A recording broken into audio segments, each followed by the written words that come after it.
नमस्कार. ध्रुव फाउंडेशनच्या ऑनलाईन प्रोग्राममध्ये आपणा सर्वांचं स्वागत आहे. आज आपण सद्य घटनांचा पुढील भाग पाहणार आहोत. तर त्याच्यामध्ये आपण थेट विषयाला सुरुवात करूयात. प्रश्न पहा.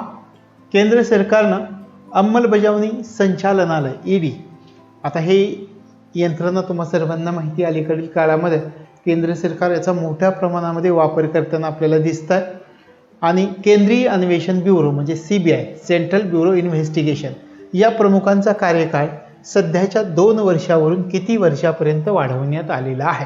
म्हणजे या ठिकाणी पूर्वीचा कार्यकाळ 2 वर्ष होता आणि तो आता किती वर्षापर्यंत वाढवण्यात आलेला आहे, तर त्याचं उत्तर आहे या ठिकाणी 5 वर्ष. 5 वर्षांचा हा कालावधी करण्यात आलेला आहे. पूर्वी यांचा कालावधी 2 वर्षाचा होता, हे लक्षामध्ये ठेवायचे. मग त्याच्यासाठी एक अध्यादेश पारित करण्यात आलेला आहे. तो अध्यादेश कोणता आहे, तर केंद्रीय दक्षता आयोग सुधारणा अध्यादेश आणि दिल्ली स्पेशल पोलीस एस्टॅब्लिशमेंट सुधारणा कायदा, अशा प्रकारचा एक अध्यादेश पारित करण्यात आलेला आहे. आणि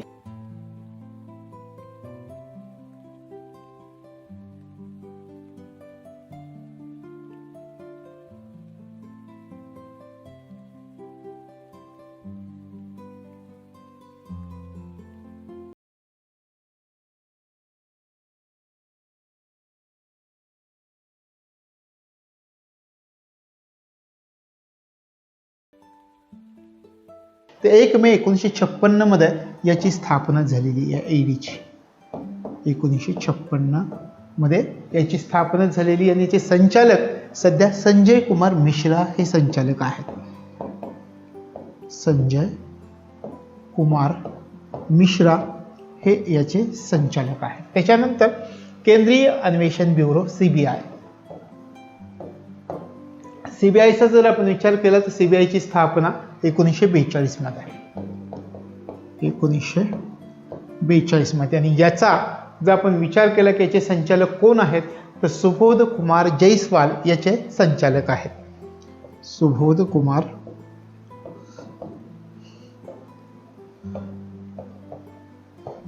जयस्वाल याचे संचालक आहेत. अशा प्रकारे हे ईडी आणि सीबीआय यांच्या प्रमुखांचा कार्यकाळ सध्या 2 वर्षावरून 5 वर्ष करण्यात आलेला आहे, हे या ठिकाणी लक्षामध्ये ठेवायचं आहे.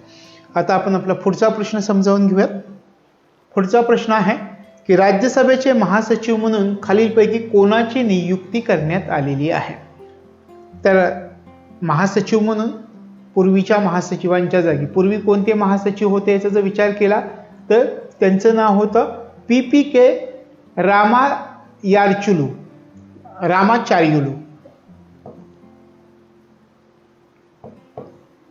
PPK रामाचार्युलू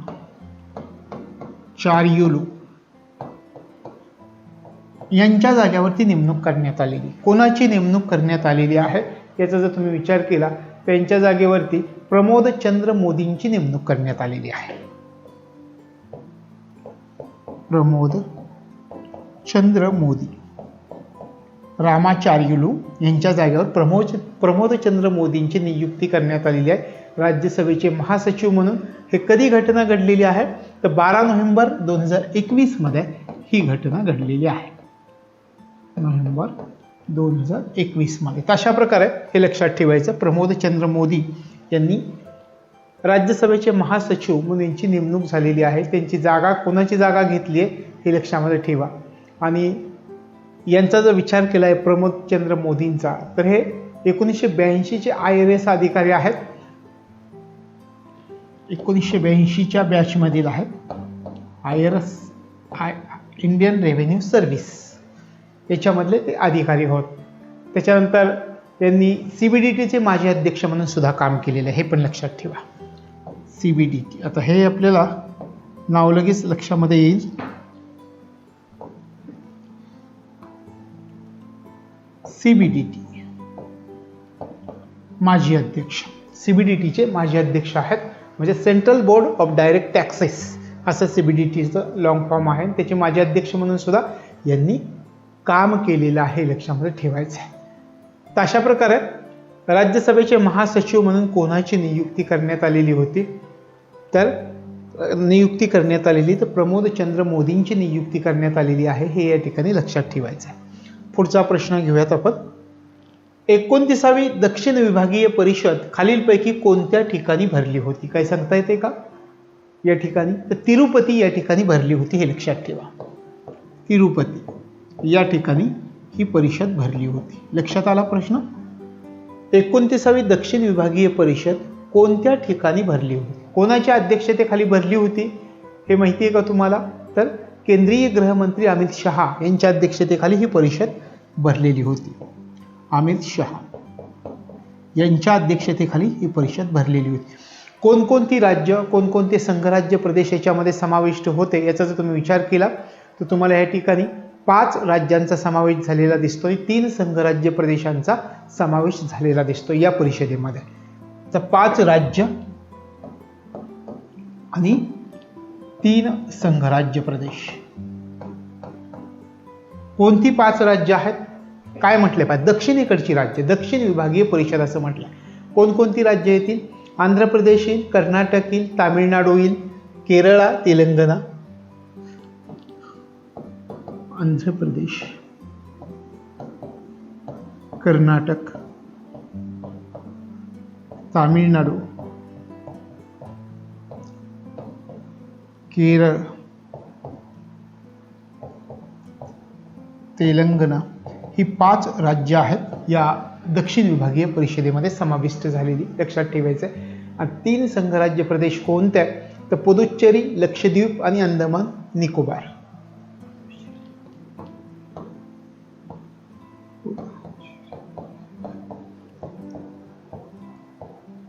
लक्षद्वीप,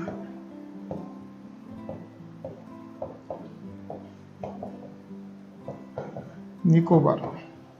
तर हे 3 संघराज्य प्रदेश आहेत.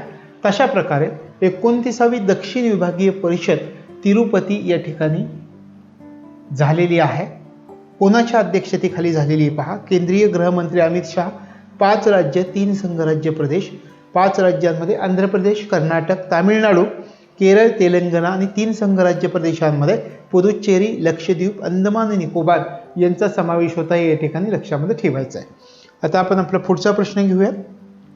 2021 मध्ये अलीकडील सुधारणांनुसार बंदिस्त खाणींमधून किती टक्के खनिज विकली जाऊ शकतात? आता या ठिकाणी एक नवीन नियम आलेला आहे. हा नवीन नियम काय आहे? तर नवीन नियमानुसार आता ज्या काही बंदिस्त खाणी आहेत त्या बंदिस्त खाणींमधून उत्पादित केलेली जी खनिजे आहेत त्यापैकी 50% खनिजांची विक्री केली जाऊ शकते. उत्पादित केलेल्या 50% खनिजांची. किती टक्के खनिजी विकली जाऊ शकतात? तर 50% खनिज विकली जाऊ शकतात, असा नवीन नियम आलेला आहे, हे लक्षामध्ये ठेवायचं. म्हणजे पहा, 2021 मध्ये अलीकडील सुधारणांनुसार बंदिस्त खाणींमधून किती टक्के खनिजे विकली जाऊ शकतात? तर नवीन नियमानुसार 50% खनिज विकली जाऊ शकतात, हे लक्षात ठेवायचं आहे. पुढचा प्रश्न पाहूयात. पंजाबचे माजी मुख्यमंत्री कॅप्टन अमरिंदर सिंग यांनी खालीलपैकी कोणत्या राजकीय पक्षांच्या स्थापनेची घोषणा केलेली आहे? आता पहा, अमरिंदर सिंग जे पूर्वी काँग्रेसमध्ये होते आणि आता त्यांनी आपला स्वतःचा नवा पक्ष स्थापन केला. त्या पक्षाचं नाव काय आहे? तर त्या पक्षाचं नाव आहे पंजाब लोक काँग्रेस. पंजाब लोक काँग्रेस हे त्यांच्या पक्षाचं नाव आहे, हे या ठिकाणी लक्षामध्ये ठेवायचं आहे. तशा प्रकारे नोव्हेंबर 2021 मध्ये या पक्षाची त्यांनी घोषणा केलेली होती. 2021 मध्ये या पक्षाची घोषणा केलेली होती, हे लक्षामध्ये ठेवायचं. यानंतरचा आपण प्रश्न पाहूयात. पोटनिवडणुकीमध्ये पश्चिम बंगालच्या मुख्यमंत्री ममता बॅनर्जी कोणत्या विधानसभा मतदारसंघामधून निवडून आलेले आहेत? आत्ताचे यानंतरच्या पोटनिवडणुकीमध्ये, म्हणजे ज्यावेळी निवडणुका झाल्या त्यावेळी त्यांचा पराभव झालेला होता. मग तो पराभव कोणत्या मतदारसंघातून झालेला होता? तर नंदीग्राम या मतदारसंघातून पराभव झालेला होता. हे नंदीग्राम लिहितोय मी. तर निवडून आल्या तो भवानीपूर मतदारसंघ. भवानीपूर हा मतदारसंघ ज्या ठिकाणी त्या निवडून आलेल्या आहेत. पण नंदीग्राम मतदारसंघातून त्यांचा पराभव झालेला होता. कोणी पराभव केला होता? शुभेंदू अधिकारी यांनी पराभव केलेला होता आणि तो पराभव 1956 मतांनी त्यांचा पराभव झाला. त्यानंतर या ठिकाणी पोटनिवडणुकीमध्ये भवानीपूर मतदारसंघामधून आता त्या निवडून आलेल्या आहेत, हे लक्षामध्ये ठेवायचं आहे. आता यांचं जर वैशिष्ट्य विचारलं तर पश्चिम बंगाल राज्याच्या त्या पहिल्या मुख्यमंत्री आहेत आणि सध्या भारतामध्ये असणाऱ्या सध्याच्या त्या एकमेव मुख्यमंत्री आहेत. सध्या अस्तित्वात असणाऱ्या जी राज्य आहेत तर त्या राज्यांच्या त्या एकमेव महिला मुख्यमंत्री आहेत, हे लक्षामध्ये ठेवायचं आहे. आणि पश्चिम बंगालच्या त्या पहिल्या मुख्यमंत्री आहेत आणि पश्चिम बंगालच्या मुख्यमंत्रीपदी आता त्यांची तिसऱ्यांदा निवड झालेली आहे आणि पश्चिम बंगालच्या 8व्या मुख्यमंत्री म्हणून त्यांची निवड झालेली आहे. 8व्या मुख्यमंत्री आहेत. त्याच्यानंतर मी काय काय म्हटलं पहा, पश्चिम बंगालच्या पहिल्या महिला मुख्यमंत्री आहेत.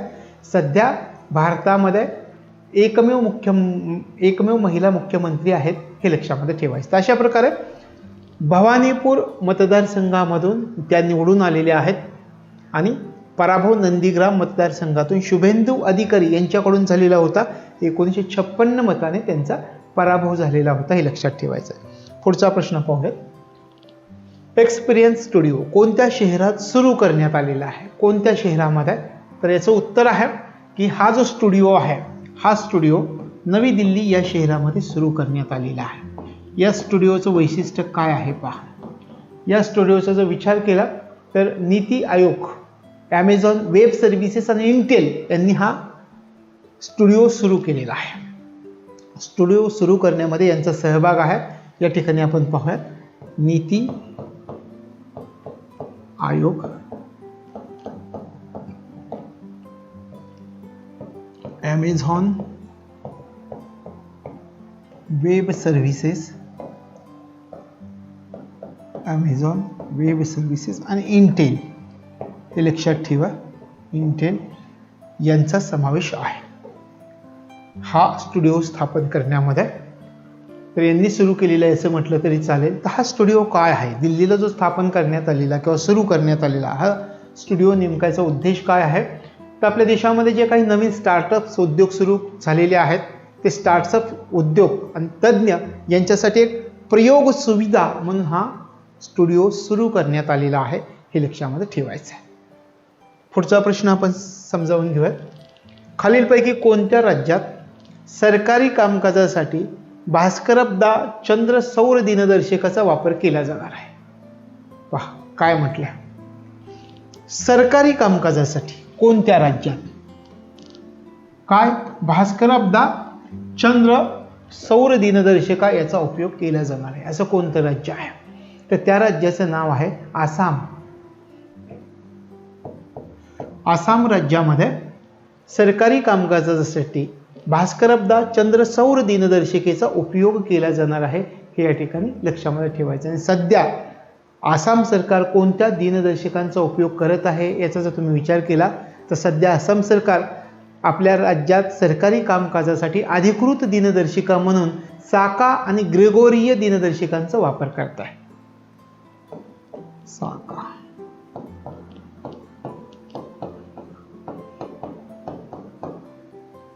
या दिनदर्शिकांचा वापर आसाम सरकार सध्या करत आहे आणि आता इथून पुढच्या कालावधीमध्ये सरकारी कामकाजासाठी भास्करबदा चंद्र सौर दिनदर्शिकेचा उपयोग आसाम राज्यामध्ये केला जाणार आहे सरकारी कामकाजासाठी, हे लक्षात ठेवायचं आहे. लक्षात आलं? कोणतं राज्य? आसाम. लक्षात ठेवा. पुढचा प्रश्न. संघ लोकसेवा आयोगानं UPSCनं परीक्षा किंवा भरती प्रक्रियेविषयी उमेदवारांच्या शंकांचं निरसन करण्यासाठी खालीलपैकी कोणता टोल फ्री क्रमांक कार्यरत केलेला आहे? कशासाठी हे लक्षात घ्या. उद्देश पण विचारतील. तर सुरुवातीला समजावून घ्या की संघ लोकसेवा आयोगानं UPSCनं परीक्षा किंवा भरती प्रक्रियेविषयी उमेदवारांच्या शंकांचं निरसन करण्यासाठी कोणता टोल फ्री क्रमांक कार्यरत केलेला आहे.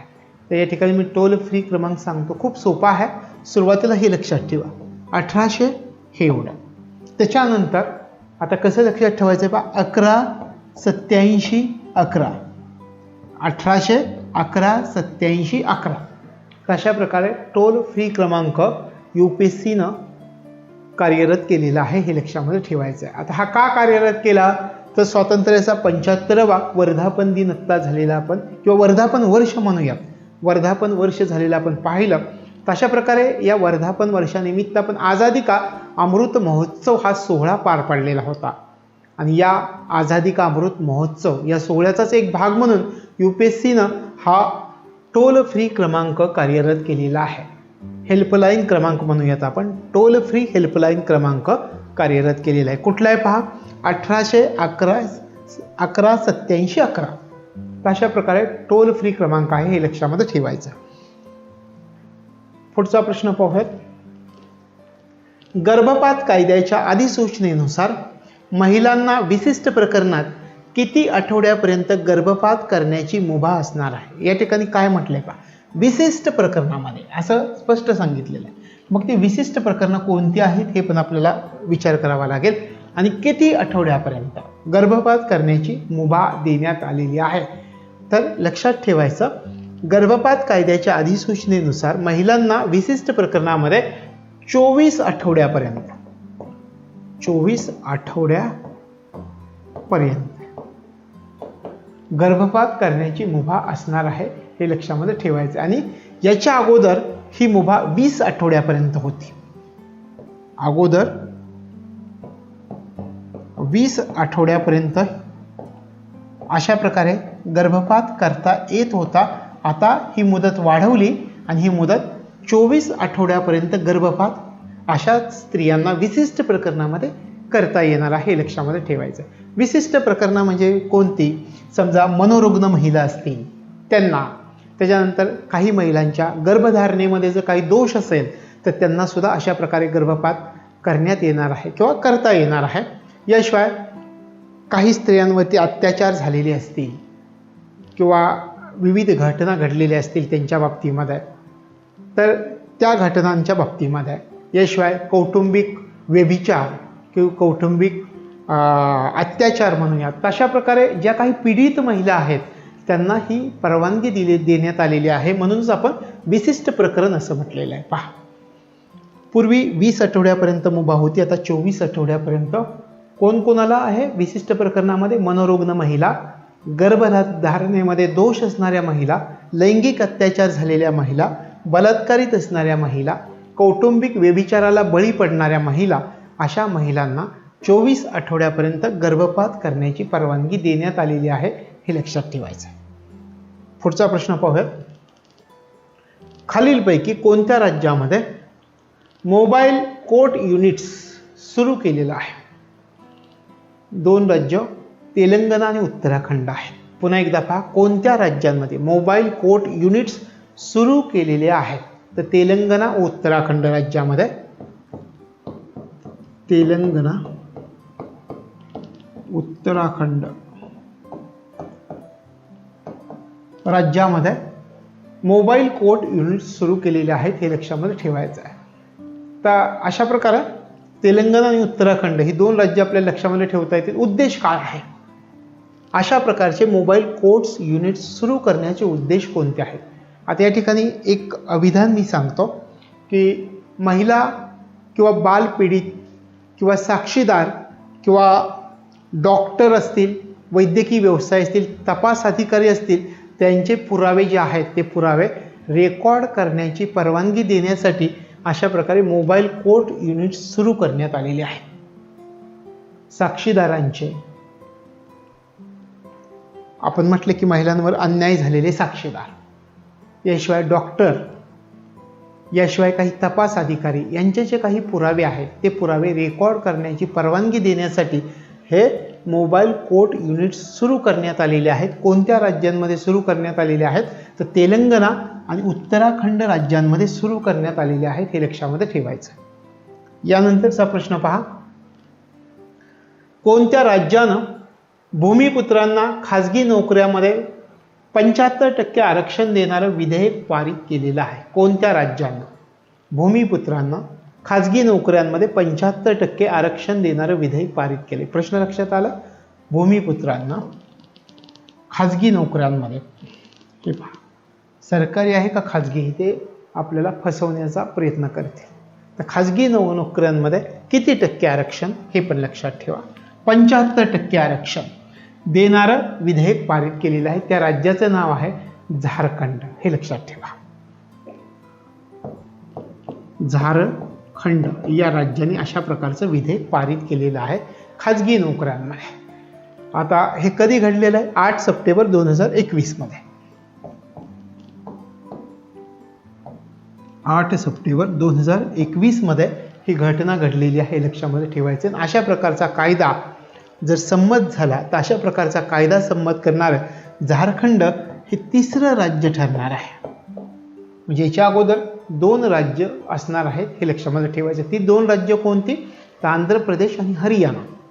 तिसरं राज्य म्हणजे आंध्र प्रदेश एक राज्य आहे, दुसरं राज्य हरियाणा आहे. आणि आता अशा प्रकारचं विधेयक जर पारित झालं तर हे झारखंड हे तिसरं राज्य ठरेल. लक्षात आलं. भूमिपुत्रांना खाजगी नोकऱ्यांमध्ये 75% आरक्षण देणारं विधेयक पारित करणारं राज्य 2021 मध्ये झारखंड आहे.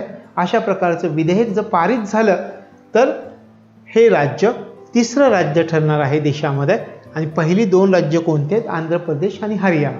आता हे विधेयक काय आहे? तर या विधेयकानुसार काय तरतूद करण्यात आलेली आहे? तर खाजगी नोकऱ्यांमध्ये आपण म्हणतो तर खाजगी क्षेत्रात 40,000 रुपये प्रति महिना पर्यंत वेतन असणारी जी खाजगी क्षेत्र आहे त्या खाजगी क्षेत्रांसाठी हे विधेयक लागू असणार आहे. म्हणजे कोणत्या खाजगी क्षेत्रासाठी हे विधेयक लागू असणार आहे याचा जरी तुम्ही विचार केला तर तुमच्या लक्षात येईल की 40,000 रुपये प्रति महिना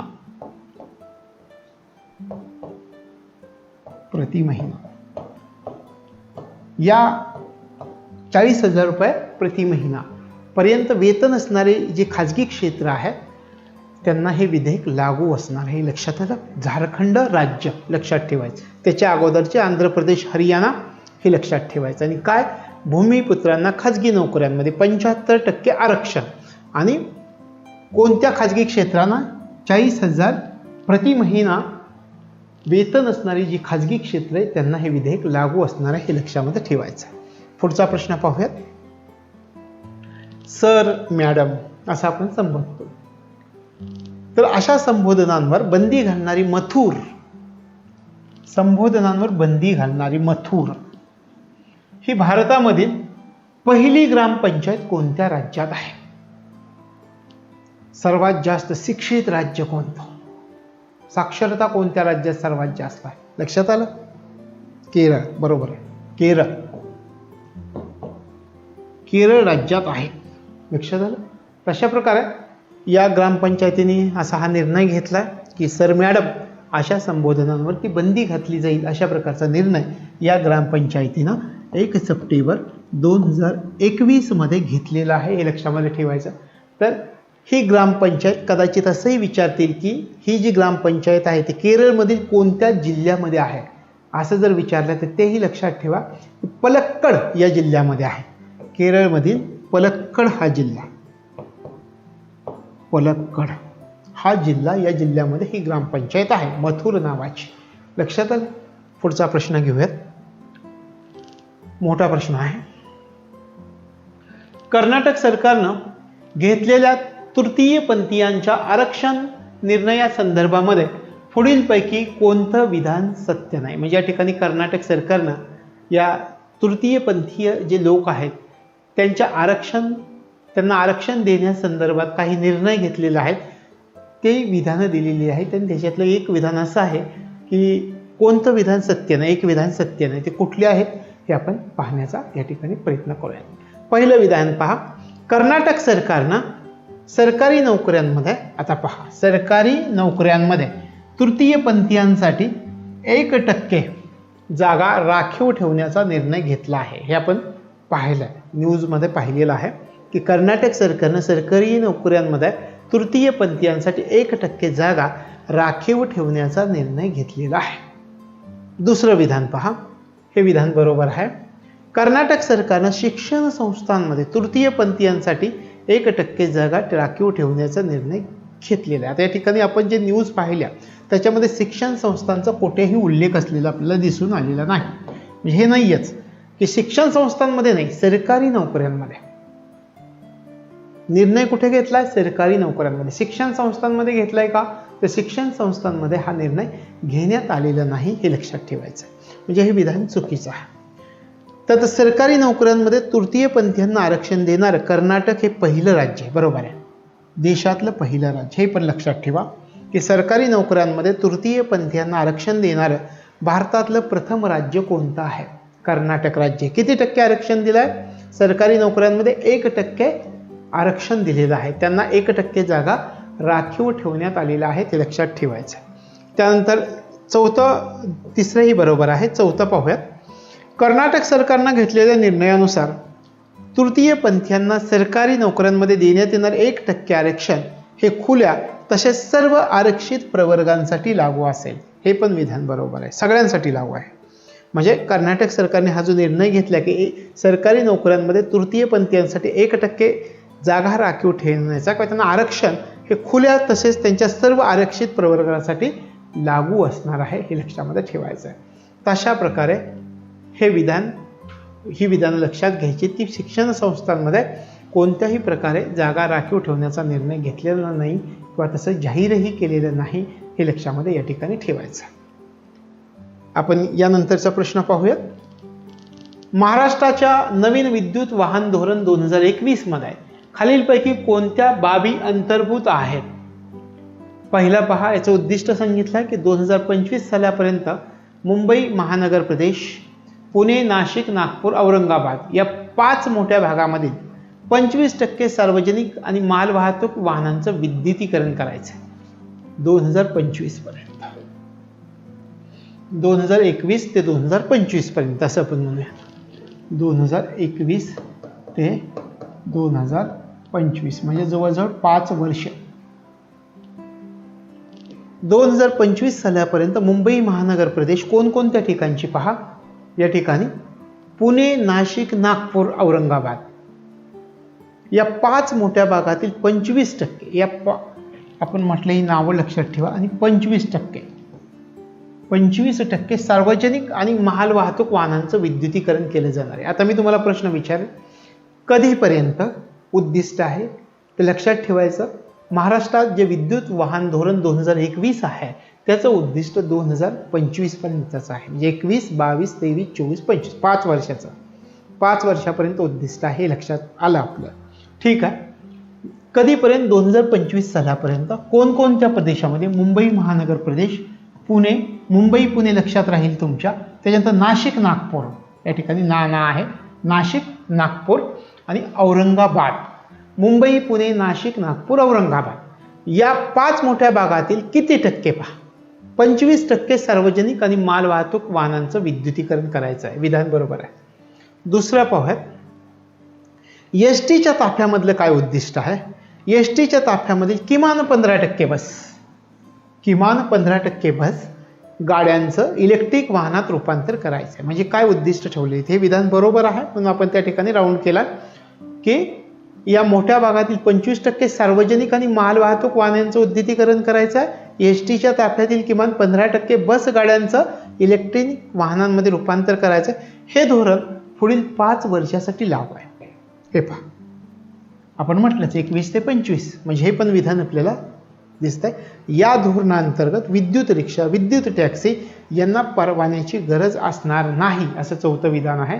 तर हे विधान चुकीचं आहे. परवान्याची गरज असणार नाही असं कसं होईल? तर हे विधान चुकीचं आहे, हे लक्षामध्ये ठेवायचं. हे लगेच लक्षात येईल. कॉमन विधान आहे की या धोरणांतर्गत विद्युत रिक्षा, विद्युत परवान्याची गरज असणार नाही, याचा काही संबंधच नाही आहे. तशा प्रकारे या ठिकाणी आपल्याला ऑप्शन कुठला निवडता येईल पहा. आता काय विचारलंय की कोणत्या बाबी समाविष्ट आहेत, अंतर्भूत आहेत? तर आपल्याला अ, ब, क कुठे आहे पहा. हे पहिलाच ऑप्शन आहे अ, ब, क. तशा प्रकारे महाराष्ट्राचं नवीन विद्युत वाहन धोरण 2021 लक्षात आलं. 2021 ते 25 5 वर्ष. उद्दिष्ट काय पहा? 2025 सालापर्यंत गाठायचं आहे.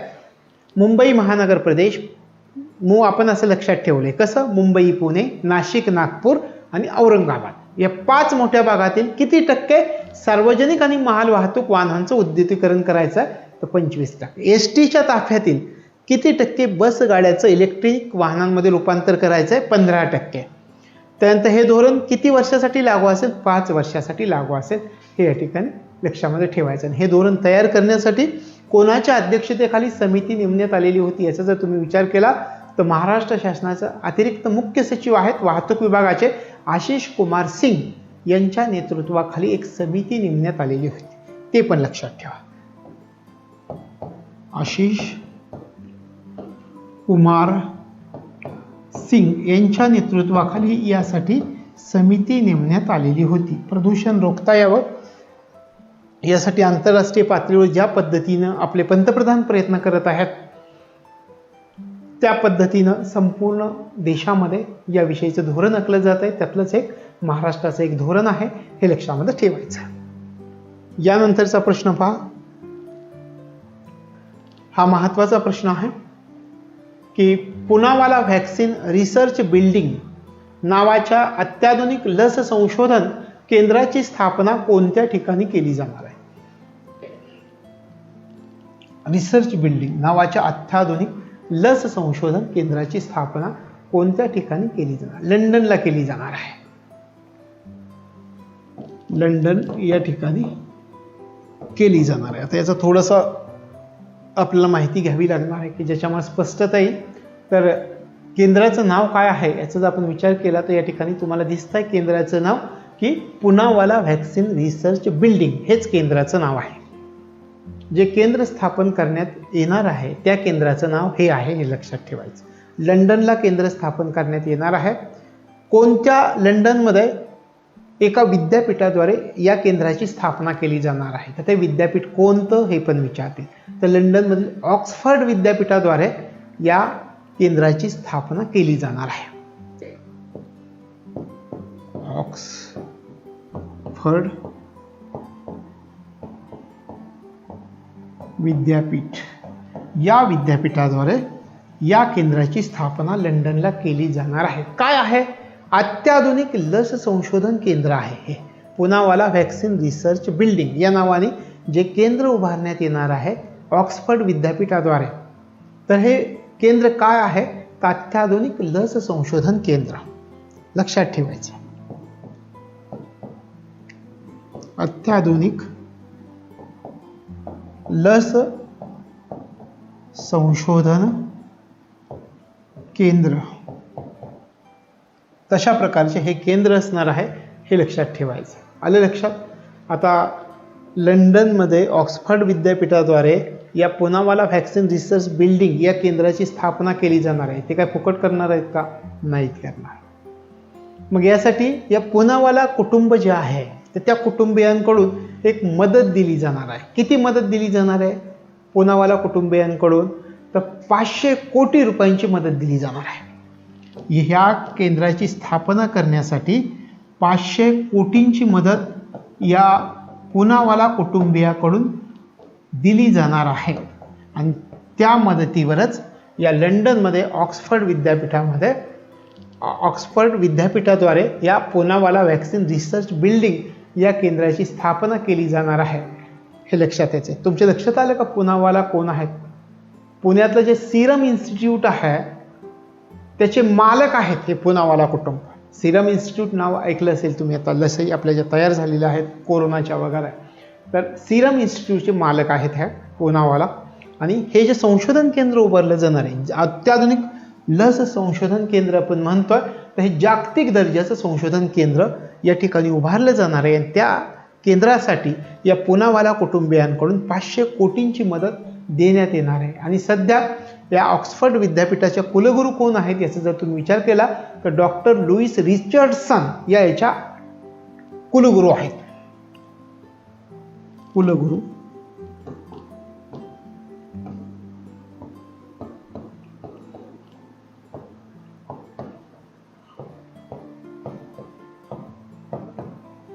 डॉक्टर लुईस रिचर्डसन याच्या कुलगुरू आहेत, हे लक्षामध्ये ठेवायचं. 500 कोटींची मदत मला वाटतं हे पुरेसं आहे, तुमच्या पूर्णपणे लक्षामध्ये आलेलं असेल.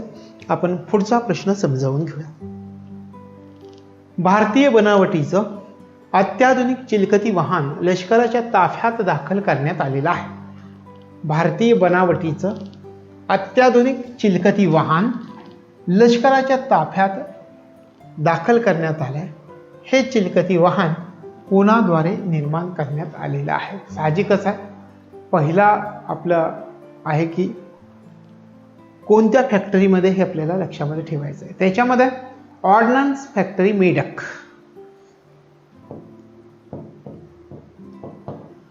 ऑर्डनन्स फॅक्टरी, त्याच्यानंतर Bharat electronics limited Pune, BEL Pune. तर या ठिकाणी ऑर्डनन्स फॅक्टरी मेडक आणि BEL पुणे या ठिकाणी भारत इलेक्ट्रॉनिक्स लिमिटेड पुणे या ठिकाणी हे यांच्याद्वारे हे चिलकती वाहन निर्माण करण्यात आलेलं आहे. भारतीय बनावटीचं अत्याधुनिक चिलकती वाहन आहे. तर हे पुण्यामध्ये लष्करी ताफ्यामध्ये दाखल सुद्धा केलं गेलेलं आहे. 21 डिसेंबर 2021 मध्ये लक्षात ठेवायचं. 21 डिसेंबर म्हणजे अलीकडच्या कालावधीत महत्त्वाची घटना आहे आपल्या परीक्षेसाठी.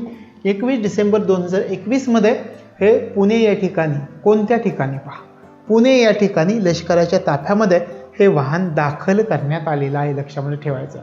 आता आपण म्हटलं की या वाहनाची निर्मिती कोणामार्फत करण्यात आलेला आहे, पण या ठिकाणी लक्षात ठेवायचं, कदाचित प्रश्न वेगळा विचारतील. काय विचारतील तर कोणत्या संस्थेनं या वाहनाची रचना व रेखांकन केलेलं आहे. पहा, रचना व रेखांकन कोणत्या संस्थेनं केलेलं आहे. या वाहनाची रचना व रेखांकन कोणामार्फत, DRDO मार्फत. रचना व रेखांकन DRDO मार्फत केलं जातं. म्हणजे यालाच आपण मराठीमध्ये संरक्षण संशोधन आणि विकास संस्था या नावाने ओळखतो. थोडक्यात इंग्लिशमध्ये जर याचा लॉंग फॉर्म तुम्हाला माहितच असेल, defence research and development organisation, म्हणजे संरक्षण संशोधन आणि विकास संस्था असं म्हटलं जातं. तर या वाहनाचं रचना आणि रेखांकन या DRDOने केलेलं आहे. लक्षामध्ये ठेवायचं. हे वाहन कोणत्या प्रकारे उपयोगात येणार आहे, या वाहनाचं वैशिष्ट्य कोणतं आहे तर हे वाहन जमिनीबरोबर पाण्यामध्ये सुद्धा प्रभावीपणे आपलं काम पार पाडू शकतं. जमीन तसेच पाणी या ठिकाणी सुद्धा आपलं काम प्रभावीपणे पार पाडणारे हे वाहन आहे. आणि या वाहनाचं वैशिष्ट्य आहे, कोणाच्या उपस्थितीत हे वाहन लष्कराच्या ताफ्यात दाखल करण्यात आलं तर आपल्याच मराठी व्यक्ती म्हणूयात की MM नरवणे यांच्या उपस्थितीमध्ये हे वाहन लष्कराच्या ताफ्यामध्ये दाखल करण्यात आलेलं आहे. लक्षात आलं. पहा, भारतीय बनावटीचं अत्याधुनिक चिलकती वाहन लष्कराच्या ताफ्यात दाखल करण्यात आले. आता मला सांगा कोणत्या ठिकाणी दाखल झालं. पुणे या ठिकाणी दाखल झालेलं आहे. आता हे चिलकती वाहन कोणाद्वारे निर्माण केलंय, ऑर्डनन्स फॅक्टरी मेडक आणि BEL पुणे यांच्याद्वारे हे वाहनाची निर्मिती करण्यात आलेली आहे. म्हणजे भारत इलेक्ट्रॉनिक्स लिमिटेड पुणे यांच्याद्वारे या वाहनाची निर्मिती करण्यात आलेली आहे. 21 डिसेंबर 2021 मध्ये पुण्यामध्ये लष्करी ताफ्यात दाखल करण्यात आलं. MM नरवणे यांच्या उपस्थितीत हे वाहन लष्करी ताफ्यामध्ये दाखल करण्यात आलं. या वाहनाची रचना व रेखांकन DRDO म्हणजे संरक्षण संशोधन आणि विकास संस्थेने किंवा defence research and development organisation न केलेलं आहे. रचना व रेखांकन हे लक्षामध्ये ठेवायचं आहे. पुढचा प्रश्न पाहूयात. पॅनेक्स 21 हा संयुक्त सराव कोणत्या ठिकाणी पार पडला. हा बिस्मटेक देशांचा सराव आहे. पहिल्यांदा लक्षात ठेवा, बिस्मटेक देशांचा सराव हे पहिल्यांदा लक्षामध्ये ठेवा. बिस्मटेक या देशांचा सराव आहे. कोणत्या ठिकाणी पार पडला याचा जर विचार केला तर मुंबई या शहरामध्ये हा पार पडला. संयुक्त सराव मुंबई या शहरामध्ये पार पडला. लक्षात आलं, तुमच्या लक्षात आलं की बाबा बिस्मटेक देशांचा हा सराव आहे. मुंबई या ठिकाणी हा पार पडलेला आहे. लक्षामध्ये ठेवायचं. कशासाठी, कोणता उद्देश आहे तर नैसर्गिक आपत्तीचं व्यवस्थापन आणि त्यावरती विचार मंथन. नैसर्गिक आपत्तीचं व्यवस्थापन आणि त्यावरती विचार मंथन यासाठीचा हा संयुक्त सराव आहे. नैसर्गिक आपत्तीचे व्यवस्थापन व विचार मंथन यासाठीचा असणारा हा सराव आहे. लक्षात आलं? पॅनेक्स 21 काय आहे? नैसर्गिक आपत्तीचं व्यवस्थापन आणि विचार मंथनावरती असणारा हा सराव बिस्मटेक देशांचा सराव आहे आणि तो सराव भारतामध्ये मुंबई या ठिकाणी पार पडलेला आहे. हे लक्षामध्ये ठेवायचं. बिस्मटेक म्हणजे काय?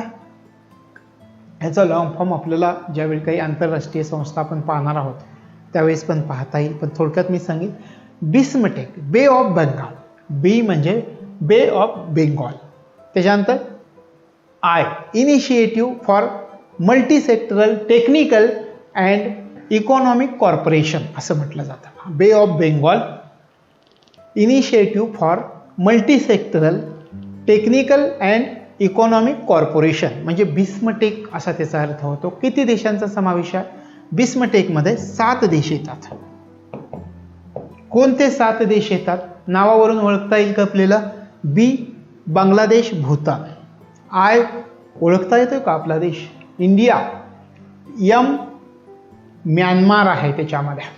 त्याच्यानंतर यस, श्रीलंका आहे.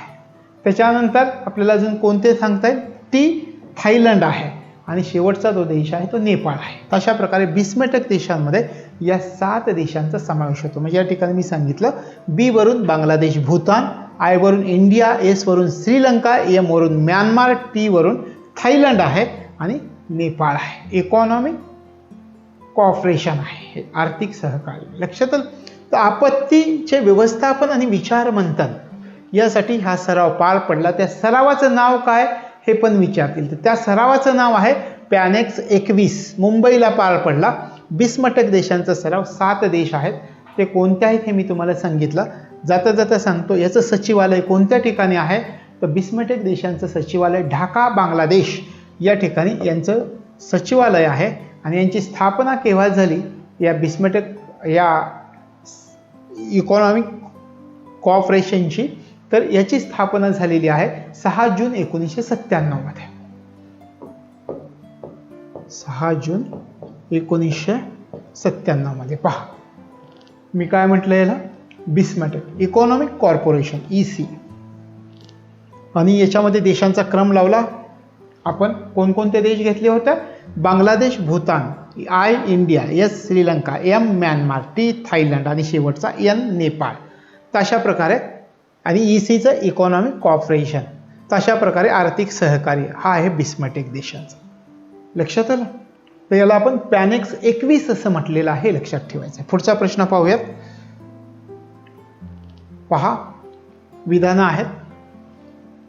द पार्कर सोलर प्रोब बद्दल खाली काही विधानं देण्यात आली आहेत. यामधील असत्य विधान कोणतं? पार्कर सोलर प्रोब बद्दलची विधानं देण्यात आलेली आहे.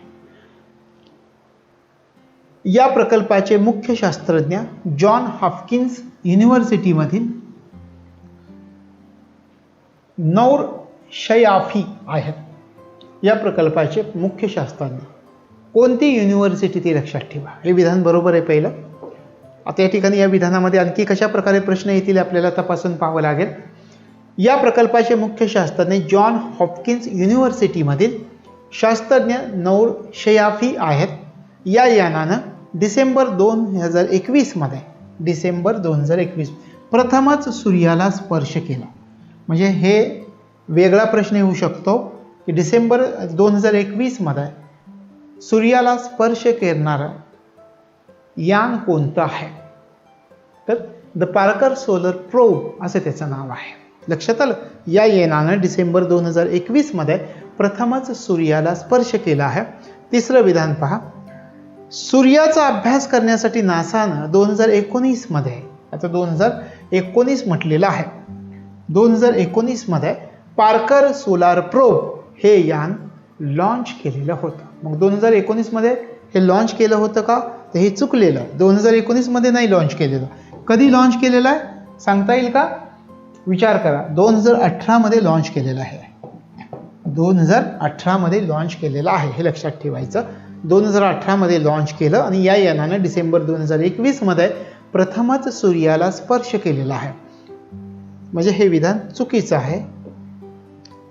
शेवटचं उदाहरण. यापूर्वी 1976 मध्ये सूर्याच्या सर्वात जवळ जाण्याची कामगिरी हेलियस 2 प्रोब या यानानं पार पाडली होती. हे विधान बरोबर आहे, कारण आपल्याला काय विचारलंय, असत्य विधान. मग हे जर असत्य असेल तर हे बरोबरच असणार आहे. तर अशा प्रकारे द पार्कर सोलर प्रोब हे लक्षात ठेवा. किती सोपं आहे पहा, की प्रकल्पाचे मुख्य शास्त्रज्ञ जॉन हॉपकिन्स युनिव्हर्सिटीमधील, कोणत्या युनिव्हर्सिटीमधील, आणि लगेच नेटवर जाऊन पाहायचं की ही युनिव्हर्सिटी कोणत्या ठिकाणी आहे, कारण त्याच्यावरती प्रश्न विचारला जाऊ शकेल. तर त्या शास्त्रज्ञाचं नाव ह्या ठिकाणी लक्षात ठेवायचं. मुख्य शास्त्रज्ञ कोण हे विचारतील. नौर शयाफी आहेत. या यानानं डिसेंबर 2021 मध्ये प्रथमच सूर्याला स्पर्श केला. सूर्याचा अभ्यास करण्यासाठी नासानं 2019 मध्ये नाही तर 2018 मध्ये पार्कर सोलार प्रोब हे यान लॉन्च केलेलं होतं. यापूर्वी 1976 मध्ये, कधी पहा, सूर्याच्या सर्वात जवळ जाण्याची कामगिरी हेलियस 2 प्रोब या यानानं पार पाडलेली होती. अशा प्रकारे हे या ठिकाणी लक्षामध्ये ठेवायचं.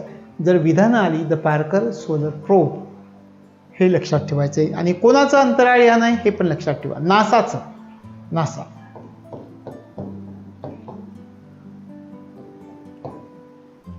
National aeronautic space administration. तर नासाचं हे अंतराळ यान आहे, हे या ठिकाणी लक्षामध्ये ठेवायचं आहे. पुढचा प्रश्न पाहूयात.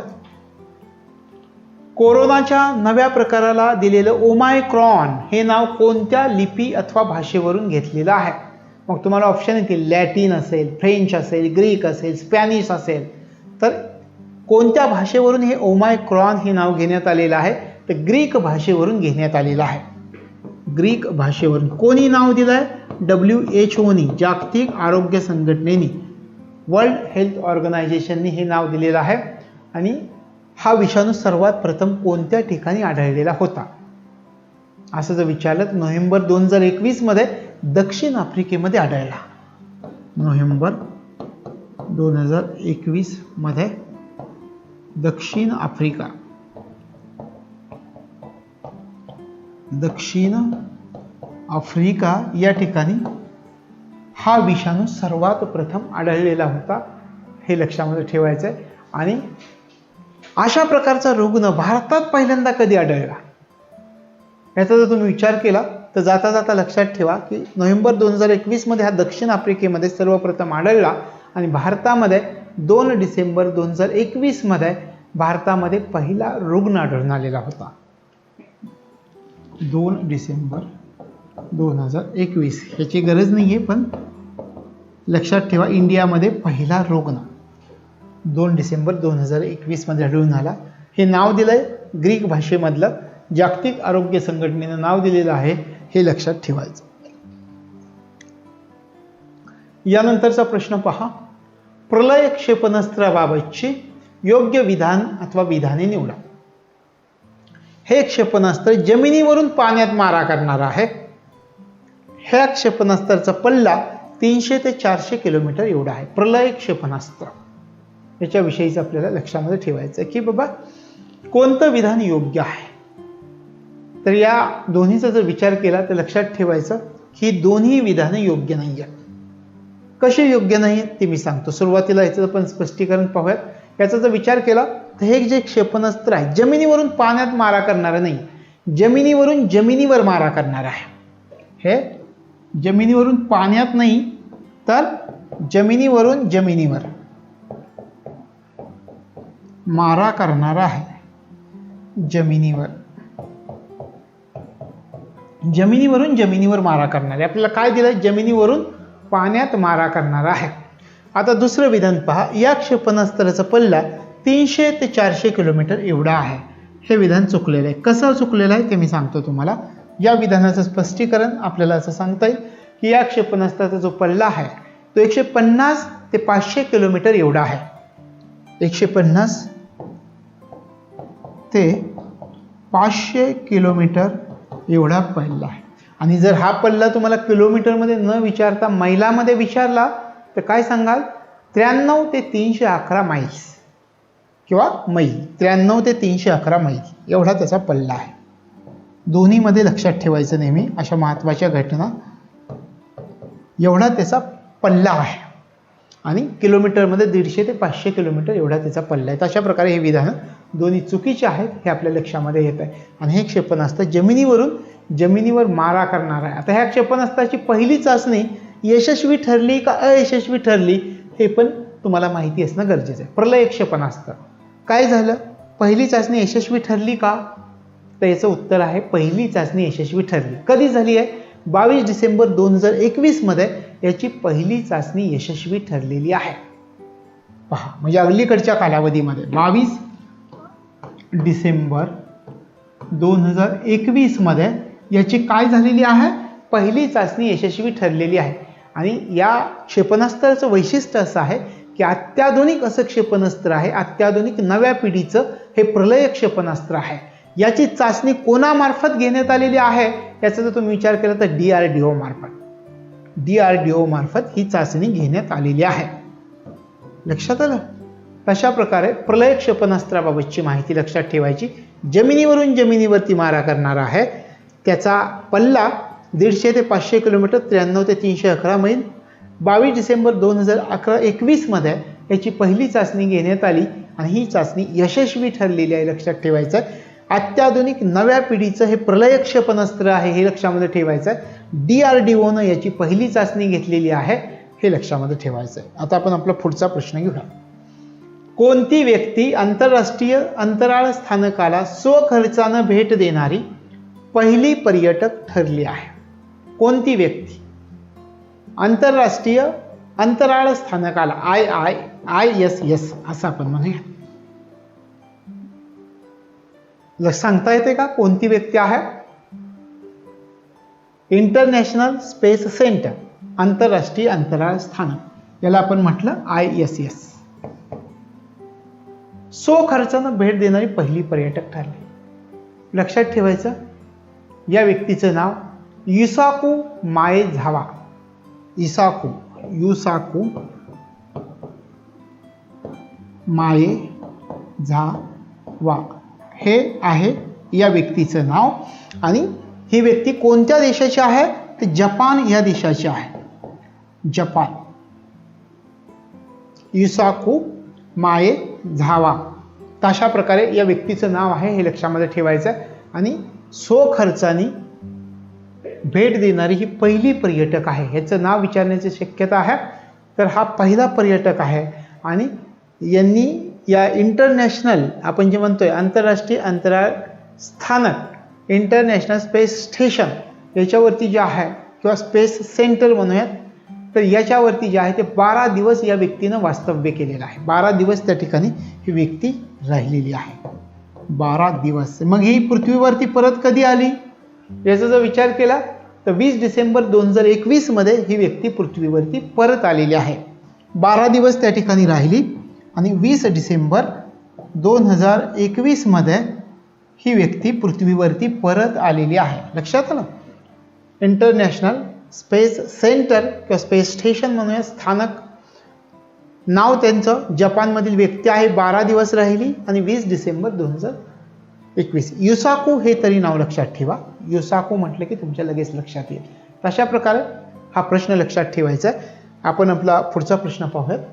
Double asteroid redirection test. आता ह्या ठिकाणी याचा हा लॉंग फॉर्म आहे. डबल ॲस्टेरॉइड रिडायरेक्शन टेस्ट ही मोहीम आहे, नासाची मोहीम आहे हे लक्षात ठेवायचं. या मोहिमेच्या उपग्रहाचं प्रक्षेपण खालीलपैकी कोणत्या देशाने केलेले? साहजिकच आहे, नासाची मोहीम आहे म्हटल्यानंतर तुम्हाला उत्तर कळलेच असेल. कोणत्या देशाने केलेली आहे? अमेरिका, USA म्हणूयात आपण, युनायटेड स्टेट्स ऑफ अमेरिका. आता याचा इतिहास आपल्याला माहिती करून घेणं गरजेचं आहे. कदाचित तुम्हाला सायंटिफिक मूव्हीज जर बघायची आवड असेल तर याच्यामध्ये तुम्ही अनेक पिक्चर्स बघितलेले असतील, सिनेमे पाहिलेले असतील हॉलिवूडचे, की एखादा ॲस्टेरॉइड पृथ्वीला धडकायला येणार आहे, त्यासाठी पृथ्वीवर कोणत्या प्रकारे प्रयत्न केले जातात, अशा प्रकारचे अनेक सिनेमे आपल्याला पाहायला मिळत आहेत. हे पहा, हे अमेरिका या देशाने केलेलं आहे. उपग्रहांचं प्रक्षेपण खालीलपैकी अमेरिका या देशाने केलेलं आहे. कधी? 24 नोव्हेंबर 2021 मध्ये. USA 24 नोव्हेंबर म्हणजे आपल्यासाठी महत्त्वाचं आहे, 2021 मध्ये. 24 नोव्हेंबर 2021 मध्ये. कशासाठी? काही धोकादायक लघुग्रह असे आहेत की ते पृथ्वीच्या दिशेमध्ये येऊन पृथ्वीला धडकण्याची शक्यता असते. मग अशा प्रकारे या धोकादायक लघुग्रहांचा पृथ्वीवरती जो प्रभाव पडतोय तो प्रभाव रोखता यावा यासाठी या उपग्रहाचं प्रक्षेपण केलेलं आहे. या मोहिमेच्या उपग्रहाचं प्रक्षेपण करण्यात आलेलं आहे.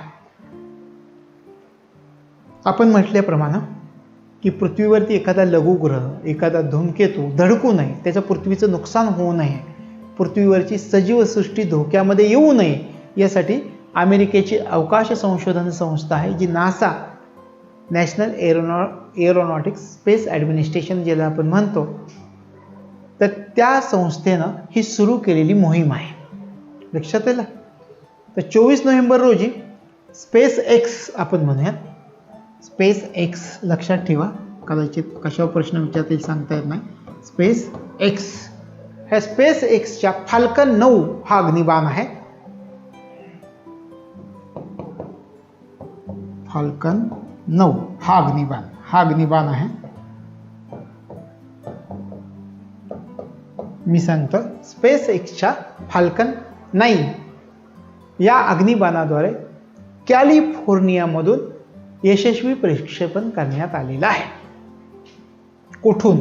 कॅलिफोर्निया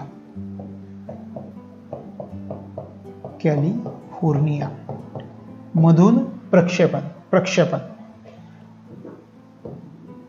कॅलिफोर्नियामधून कोणत्या ठिकाणाहून प्रक्षेपण करण्यात आलं असं जर विचारलं तर आपल्याला माहीत असावं, स्पेस एक्सच्या फाल्कन 9 या अग्निबाणाद्वारे कॅलिफोर्नियामधून प्रक्षेपण करण्यात आलेलं आहे. हा उपग्रह आता काय करणार आहे? हा उपग्रह अवकाशामध्ये जाणार आहे आणि लघुग्रहाला जाऊन धडक देणार आहे. आता याच्यावरून काय समजणार आहे? हा उपग्रह अवकाशात जाईल, तो लघुग्रह जो पृथ्वीकडे येण्याचा प्रयत्न करतो त्या लघुग्रहाला धडक देणार आहे. अशा प्रकारे ज्यावेळेस धडक होईल त्यावेळी त्याच्यावरून हा निष्कर्ष आपल्याला काढता येणार आहे की हा लघुग्रह त्या लघुग्रहाला हे अवकाशात धडकल्यानंतर त्या लघुग्रहाची किंवा धूमकेतूची दिशा बदलू शकते का आणि ती दिशा दुसरीकडे डायव्हर्ट होऊ शकते का याचा अभ्यास याच्या मार्फत केला जाणार आहे. म्हणजे अवकाशामध्ये सोडण्यात आलेले यान या लघुग्रहाला जाऊन धडकणार आहे. त्या लघुग्रहाचं नाव आहे किंवा त्या लघुग्रहाला देण्यात आलेलं नाव आहे डिडीमॉस.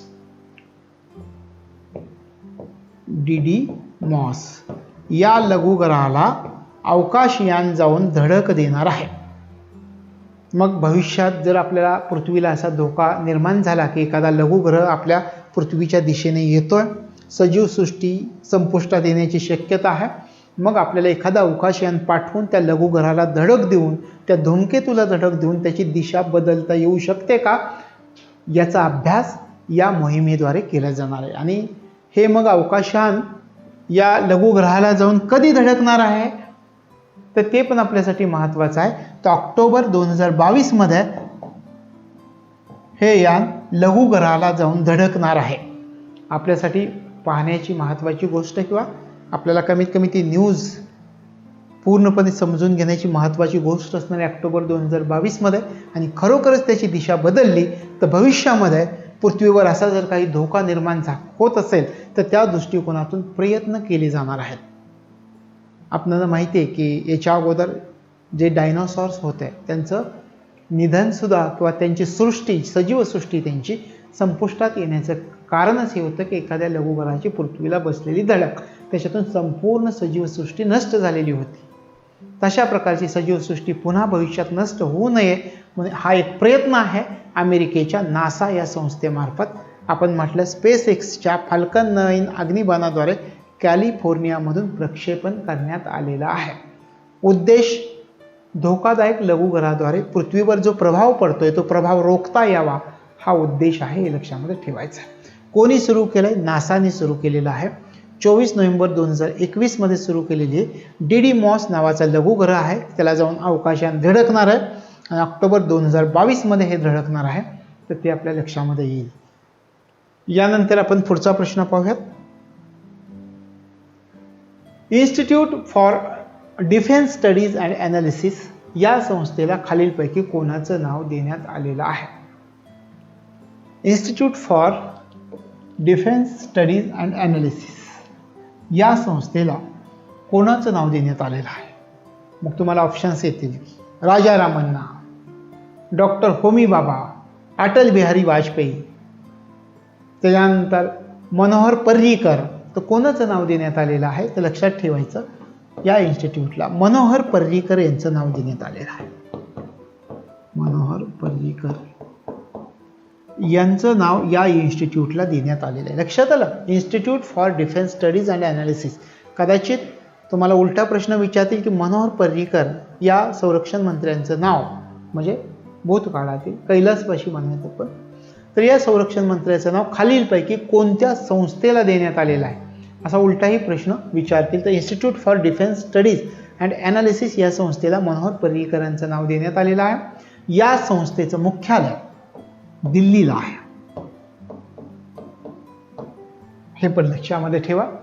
तर ही जी संस्था आहे, IDSA म्हणूयात आपण याचं संक्षिप्त रूप, IDSA, institute for defence studies and analysis, IDSA या संस्थेला मनोहर पर्रीकरांचं नाव देण्यात आलेलं आहे. या संस्थेची स्थापना कधी झाली?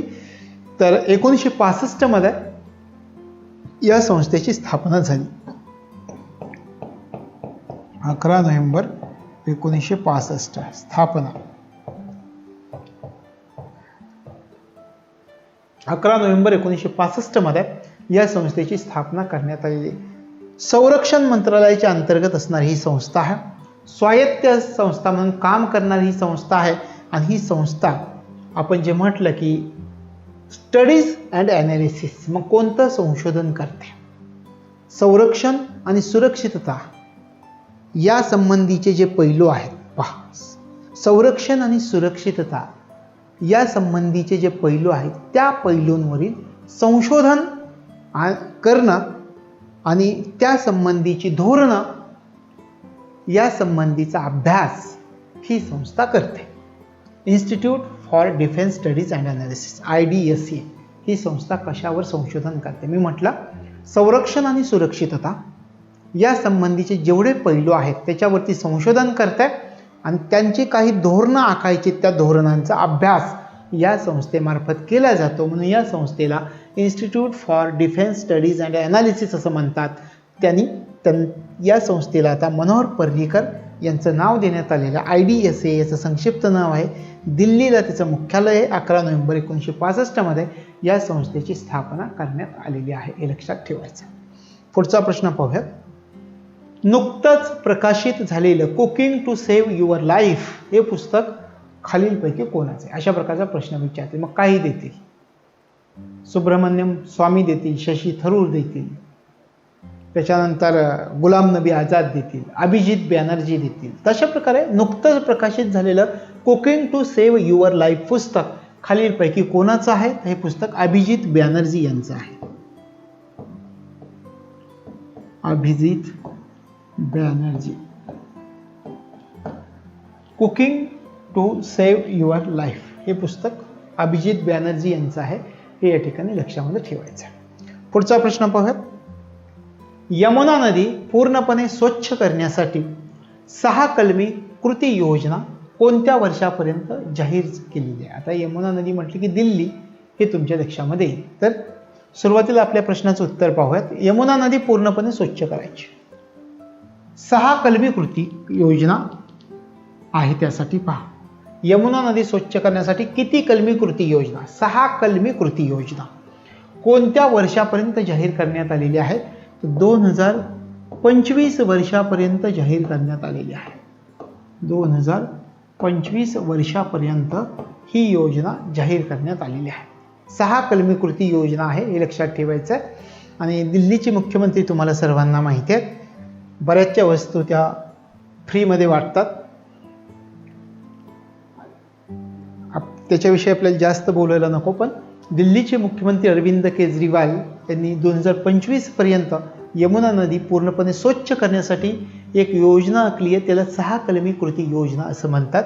तर 2025 पर्यंत ही योजना जाहीर करण्यात आलेली आहे. तशा प्रकारचे आजच्या भागामधील आपले प्रश्न आहेत.